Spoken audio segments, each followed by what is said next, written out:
Hi there. Good afternoon, everyone. My name is Marva Wisdom, and I am really delighted to be here with you today. I am the director of the Arts Everywhere Festival taking place in Guelph, Ontario. And for those who have gravitated over from watching the movie to the question and answer period with us, we are glad that you're here. And for those who haven't, we want you to stick around. We're going to be here for about the next half an hour, maybe a little bit more than that, to talk to our film director, Jason DaSilva. We're so excited to have Jason here. Jason is an award-winning film director with a wicked sense of humor, and you just watched him in the wonderful movie When We Walk. So Jason, welcome. I'm very glad that you are with us and you have taken the time to be here. I also want to welcome Debbie Parliament, who Debbie is signing for us today, American Sign Language translator, so that you can all have access to what it is that we are saying, because after all, access is critical and really is important. And for those who had joined us last Sunday when we had a bit of a glitch with narration, the reason why we redid it today is to ensure that everyone within our viewership, everyone who wants to see and hear the film, have an opportunity to do so. So we're glad that you came back. And for those who are newly joining us, we're glad that you're here. And we're hoping you'll tell others. And in September, when the film is released on demand, that you will make sure that you tell loads and loads of friends, and you'll have all kinds of viewing party, because it really is worth seeing. I've seen it about 3 times, and I'm sure I'll be seeing it again when it is on demand. And so I mentioned to you about the Arts Everywhere Festival before we go into the questions for Jason that you have put in the chat room on the movie. I wanted to give you a little bit of information about Arts Everywhere Festival. It usually takes place the end of January every year in Guelph, Ontario. It was in its 4th year, I believe, this year, and previous to that, it was Guelph Lecture.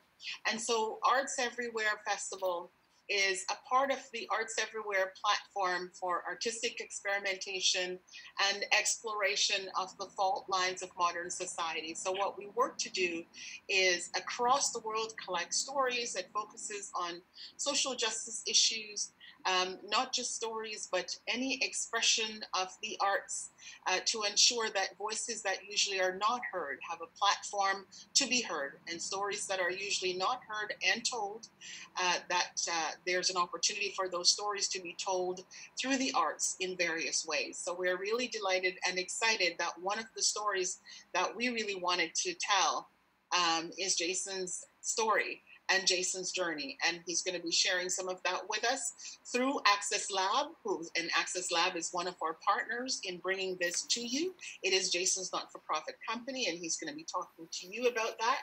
We have other partners as well, Ed Video, Bookshelf, a cafe here in Guelph, Bodies in Translation, that really helped us to ensure that we're looking at the access aspect of bringing this to you, and that we're presenting something to you that is fully accessible. And so we thank them for their advice. Guelph Film Festival, as well as Guelph Black Heritage Society. And so we're going to jump right into the questions and comments for Jason. And I know that you're dying to hear from him. So the first question I'm going to ask Jason is really my question in some way, to say, what has it been like to come from a long line of filmmakers, Jason, and for that matter, musicians? So we learned through this that you're also a musician. Tell us a little bit about that. Yeah. First, thank you very much, Marva. Thank you to Arts Everywhere and all the partners that had me here today to be able to show my film and talk to the audience. So the question of what's it like coming from a long line of artists more than anything else. So a long line of musicians. So, it's really funny. So in my family, so I think that there were maybe 1 or 2 other people that really dabbled in painting and drawing. Nobody else had really did filmmaking.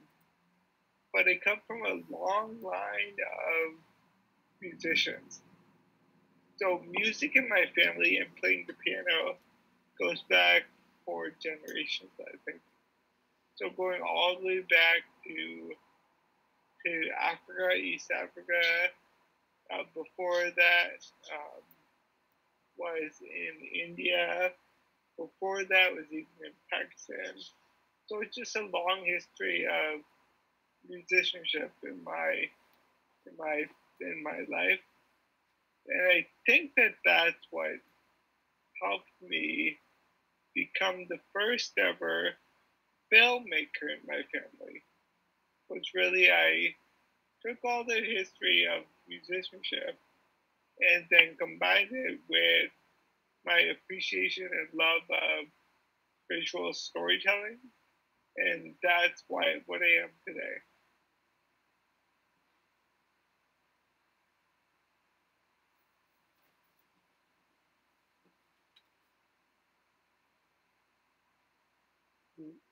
Kala, Marva, I can't hear you. Perhaps I'm. I am sorry. I can hear. I had my mute on. That's not very good. So, Jason, you mentioned your grandfather and your father. We saw in the film how supportive they were to you, and in your journey in making that decision. And you've talked about the long line of musicians and artists within your family that sort of have helped to shape you. Tell us a little bit about that journey. Perhaps when you told your dad was showing you how to be a filmmaker when you were quite young, and So we got my first video camera when I was 9 years old in South Florida.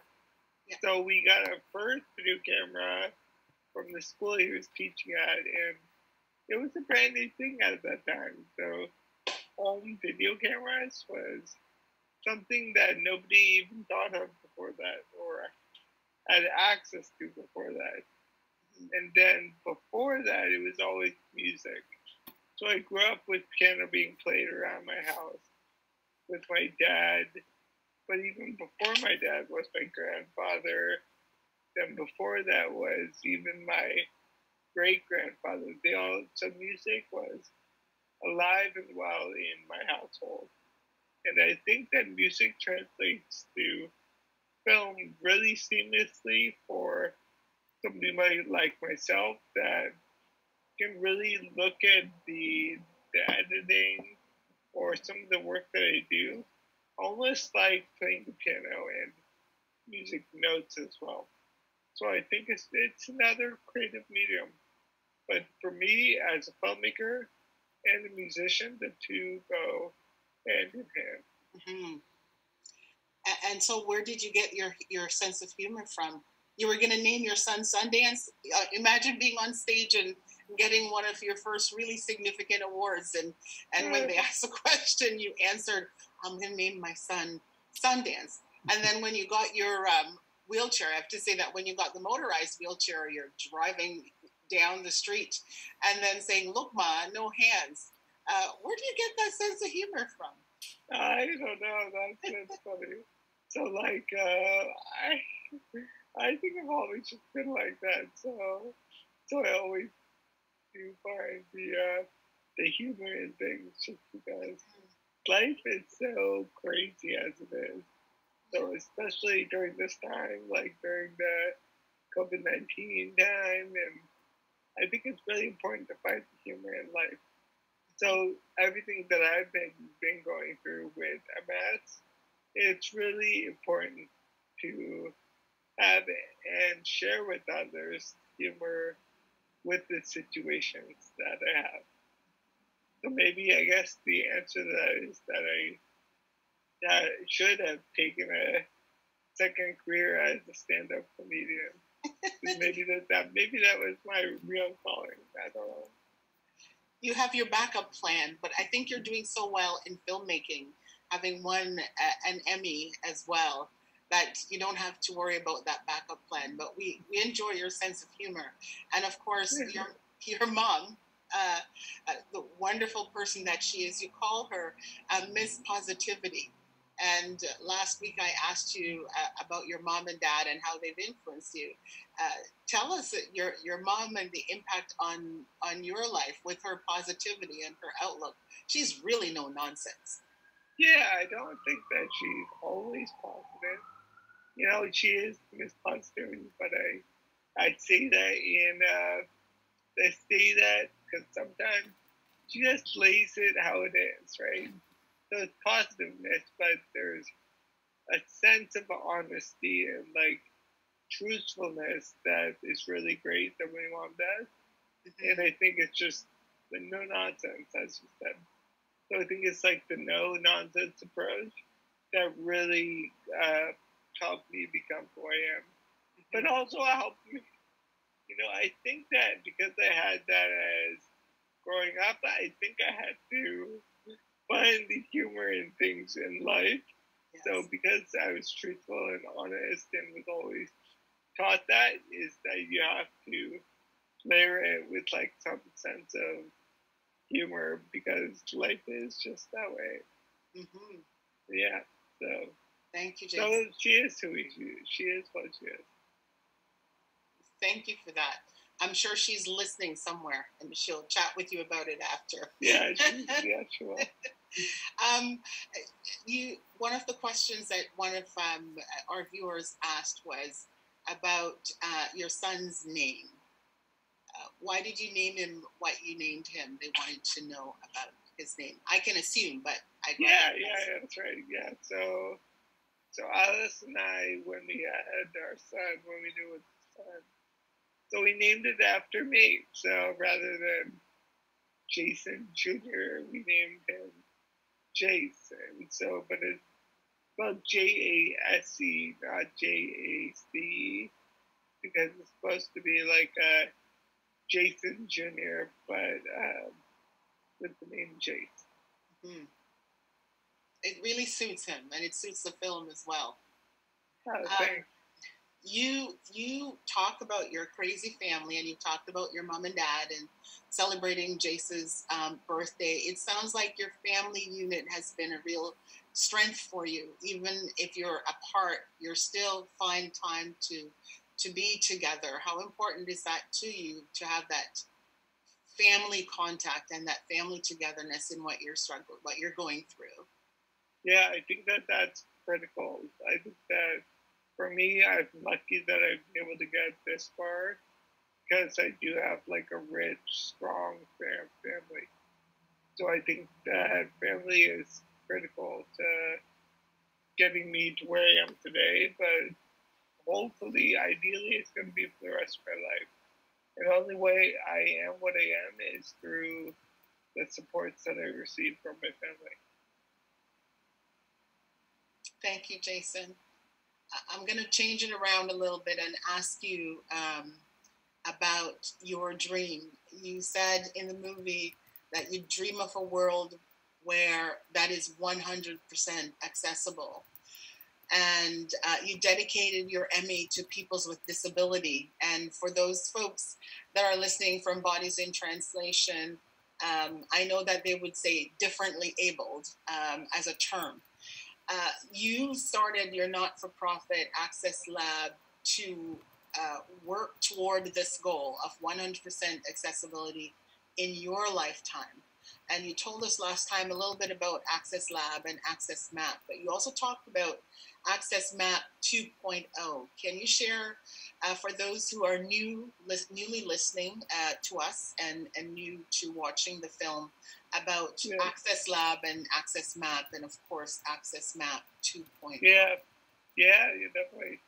So AXS Lab is the larger nonprofit. So if you go, you can see it on the web. It's called AXS Lab. But one of the biggest projects that we're doing, so it's not just the films that we do, but it's also the project AXS Map. So AXS MAP. So you can find it on AXSMAP.com. So that is a way to rate and review places on their disability friendliness and accessibility information.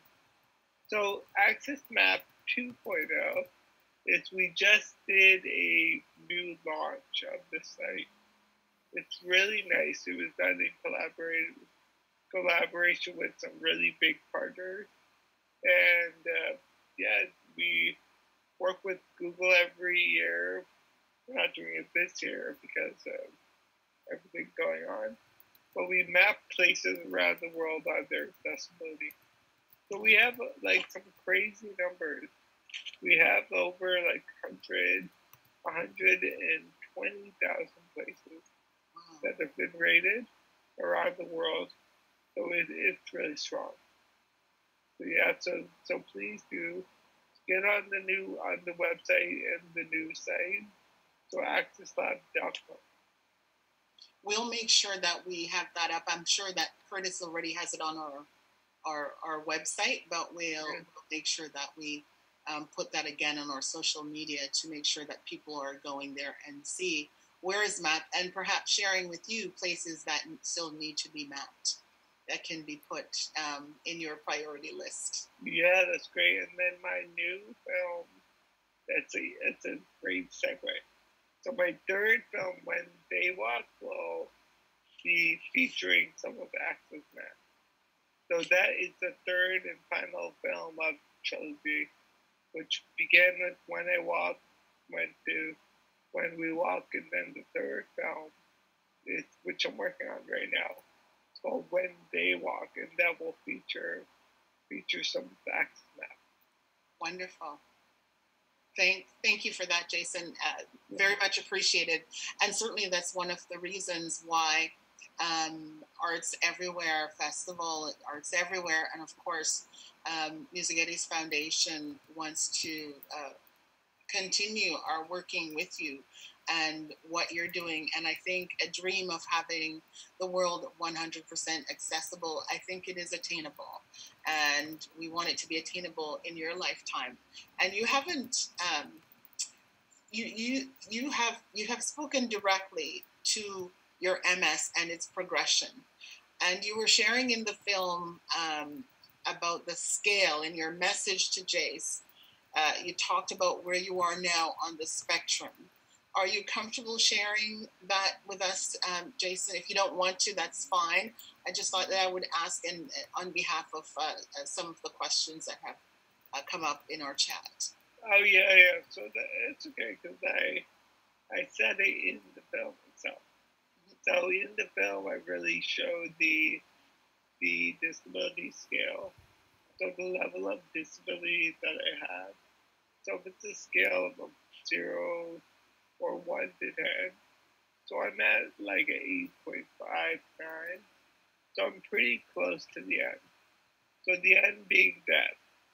So, it's still it's very much so like up in the air and open to interpretation. But I'm on the closer to the end of the scale. So I just have to be careful and live life with the quality of life that everybody wants when they're 40 years old. Make sure that lasts for a long time. It's wonderful. And that's just not going to kill me anytime soon. And the MS doesn't kill people, but it's the complications of that come about because of MS that kill people. So I have to be careful not for it to get complicated. Yes, and especially in this COVID-19, I imagine you have to take some extra precautions in all kinds of people are going out now to malls and shopping, especially in the States where so many places are opened up.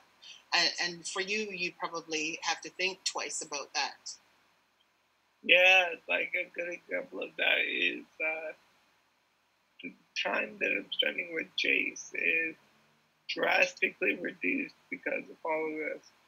And like for the visits that we normally have, so we talked about it in the film, but right now everything is stopped. So like him coming up here to visit me, we used to love those visits, and they were really important to keep our relationship strong. But all that is stopped right now. So I can't wait till the day where we both can't wait till the day where we're back together in the same place. Yes. No, that's wonderful to know. And you had said previously, again, for the newer folks joining us, that you and Jace, you do school. Is it every day that as he was out of school for COVID-19, so you've had an opportunity to spend time with him every day compared to the time previously? Yeah, I talk to him every day. So it's the summer now, so he's not doing as much school. Yeah. We're doing a little bit of stuff, but we definitely do talk every day. Mm-hmm. So during the day, we have some sessions together. Like I know that we just did. He's an avid reader, so we've been doing some of that today and the day before yesterday. So yeah, so it's going on every day. Is he doing any music?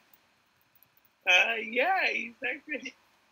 So it's funny they mentioned that he's a really great piano player. Oh, wow. For his age. So he is. My dad would like to know that.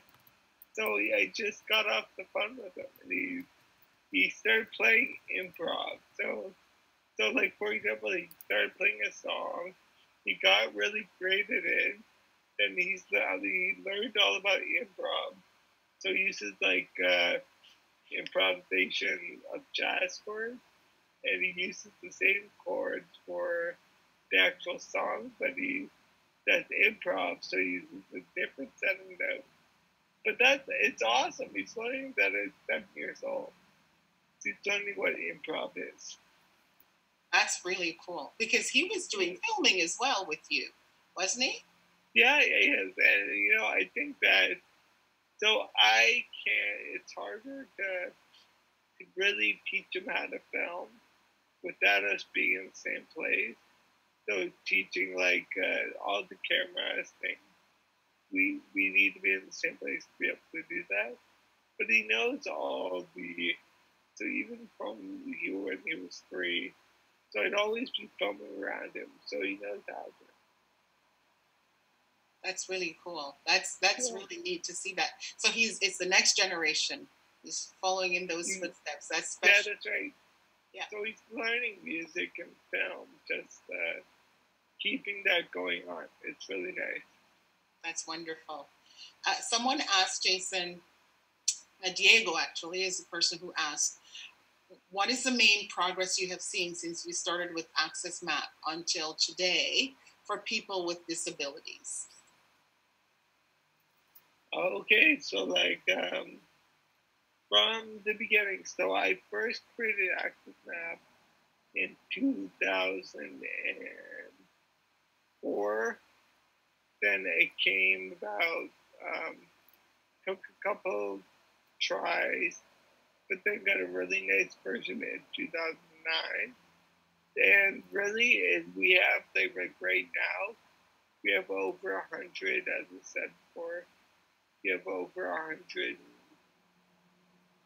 almost 110, 20,000 places rated. So with that many places around the world rated, I really do want to say that we're one of the biggest sports, if not the biggest, database for accessibility in all of North America. So it's really awesome that we're able to get this information on the map.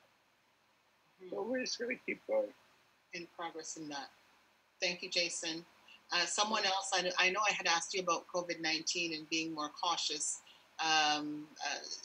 Someone was asking about considering COVID-19 and your personal experience, whether you had any advice for them in going through MS and COVID-19. Yeah, so I'm glad you asked that. So the one thing that I've been doing a weekly newsletter on the AXS Lab, but it's really important to just do the basic things of like just stay safe and follow all of the precautions. For those of you with MS, you may have caregivers that you work with. You really have to make sure that everyone around you washes their hands, really does cast, make sure that just be precautious. I think that that's a big thing. Be precautious during this time. Thank you, Jason. Eric asks whether you took any DMT and what issues did you have with them? I'm sorry, I'm not familiar with what DMT is or whether it's something that is of another kind of nature. He said that he hasn't. Are you familiar with that? What that is? No, I don't know. No, I don't know. I don't know. Yeah, I know what LGN is, but not DMT. Okay. And Leah wanted to know, it was curious, and I think I asked you that question last week about Alice's response to the film, whether she wanted to cut any parts or tell her side of the story. And I remember you said you went ahead and you did it and you tried to be as respectful and as honest as possible without really hurting her feelings. And there's some things that you sort of left out. And that's what you said last week.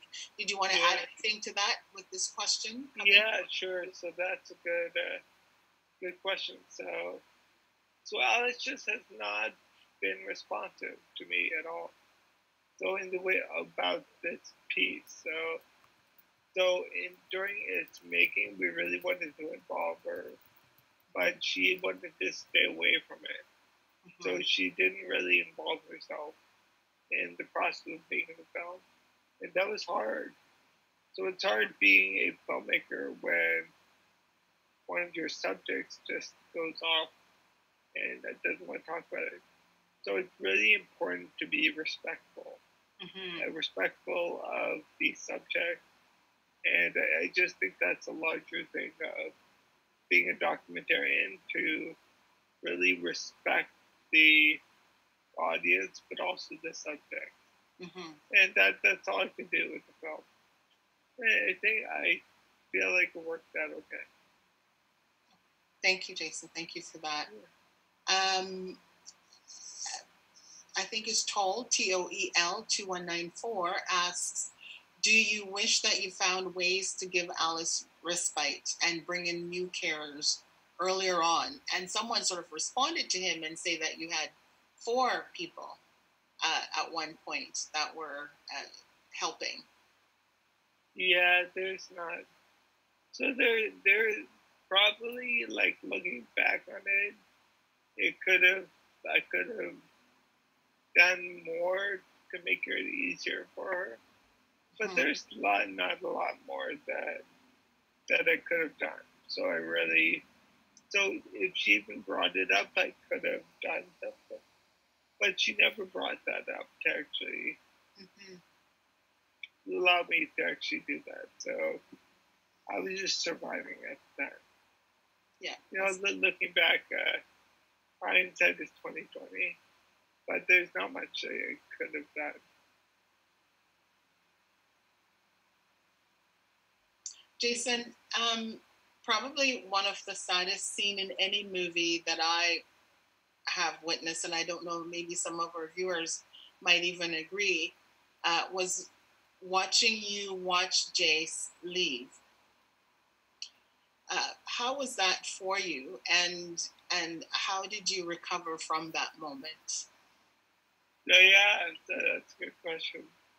That's a hard moment for me even today. So even it's hard for me to watch it.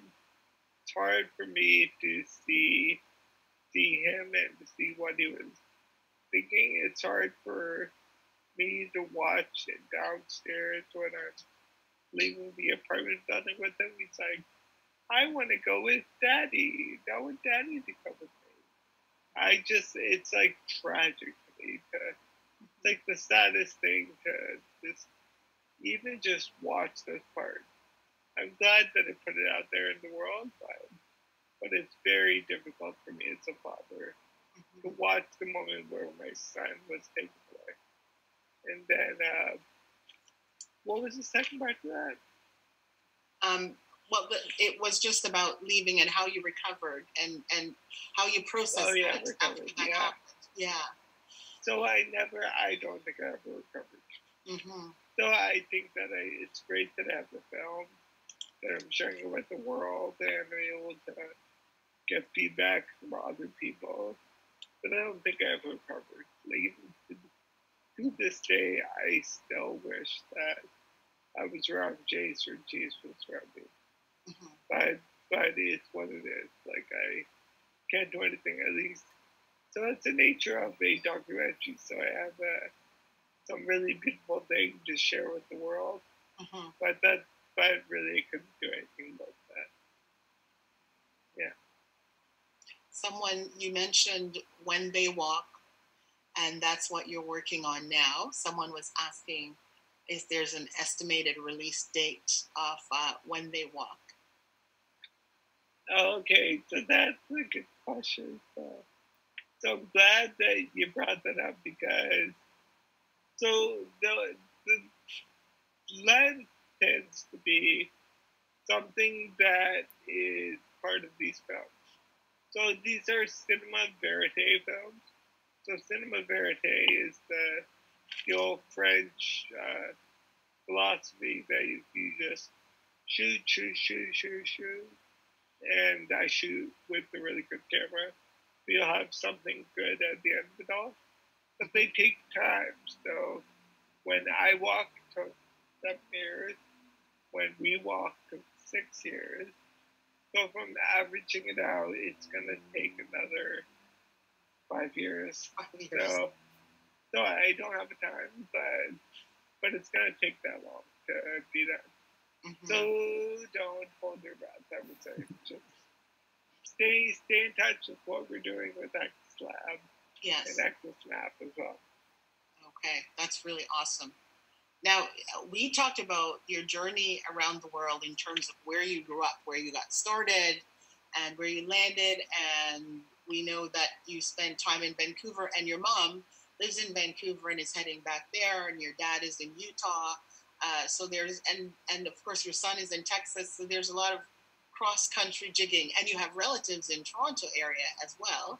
We had a chance to meet them during the festival. Your crazy family. You refer to, which is just so lovely. Like everyone that I've met there or communicated with have been nothing but lovely and very supportive of the work that you're doing, of others that you work with.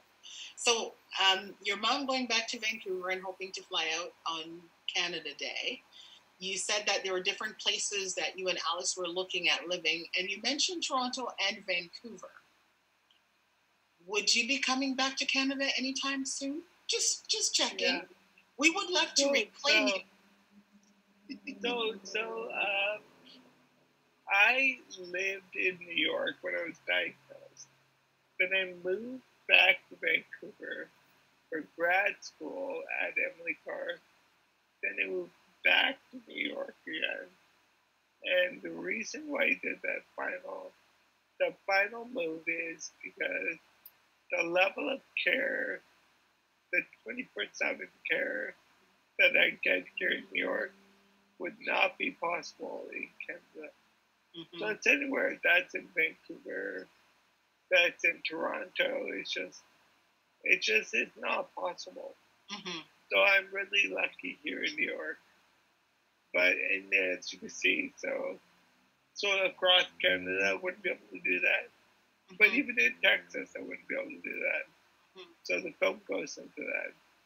So that's why I'm in New York, so I can survive and make the films and then live my life here in New York. So maybe another component of AXS Lab down the line somewhere, or the AXS Lab Part 2, not 2.0, but another part of it, or B, could be around accessing healthcare, right?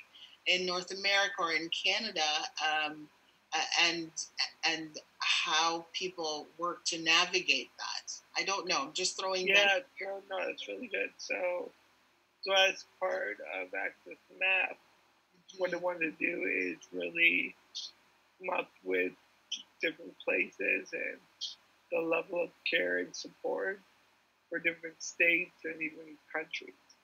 So I could do that with AXS Map. Oh, great. So I could map the level of care in different places.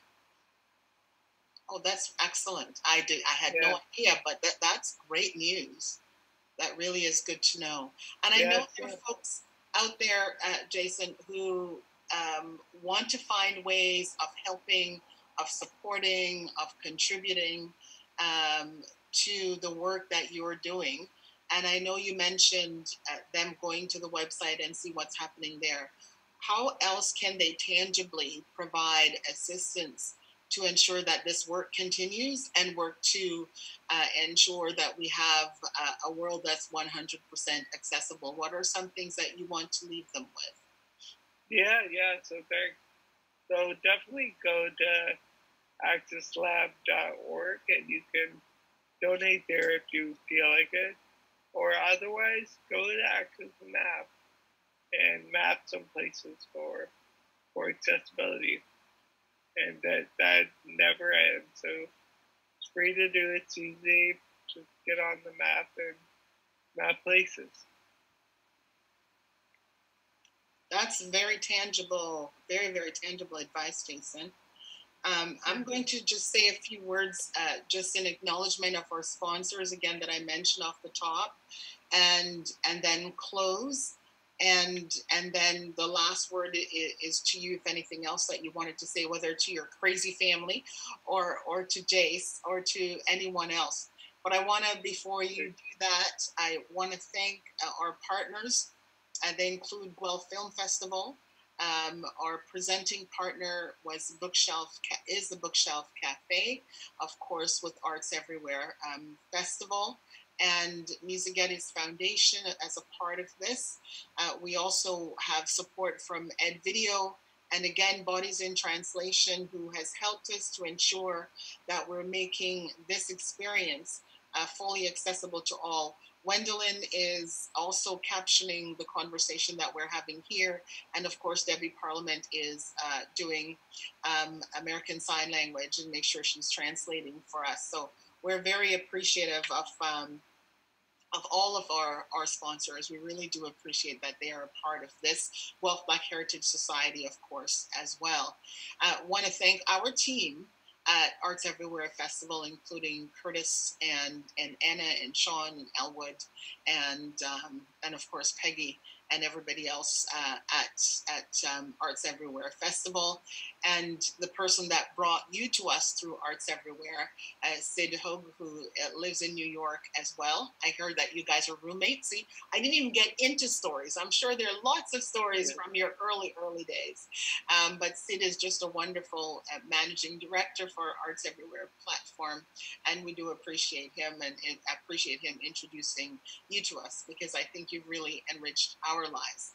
I want to also thank Jody, your assistant, who has worked with us as well in making sure that technically we are sound, work along with Curtis.